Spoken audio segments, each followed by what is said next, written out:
الله سبحانه وتعالى توفيق الله نوافجيه شيطانك iyo ibliis iyo shartiisa Allah inaga badbaadiyo qalbiga Allah inoo mayro dad ahlu iimaan ah ahlu khayr ah Allah inaga dhigo subhanahu wa ta'ala adduunyada waa laga tagayaa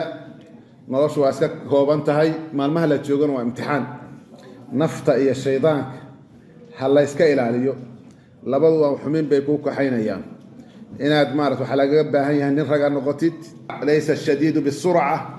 wa inma ash-shadidu alladhi yamliku nafsahu 'inda al-ghadab wa rasuuluhu alayhi salatu wasalam ninka xoog galahi oo dadka leegdaahay ma ahan buu nabigu alayhi salatu wasalam ninka dadka maarto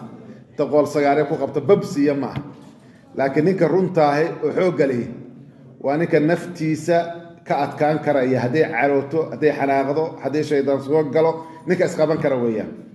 حقيقة قوة النفس نفت حوق جيدة وإيمانك يوناك قفك رنتا حقيقة أساس ويان أود رنتا باورك وأساس ويان لكن مدى حبنها إيو فيرها وأوين إيو مرقة إيو معها تاسي وحويان حيوانات وأوين مروديك إيا نقا مرقة وأوين هدي اللي ينادو ننك دادك إنسان كاهي أود يسا باورك يسا رنتا هي ومارتا نفتي سنو حكمين كرايو حميدة إيا السمادة inuu kala garan karayo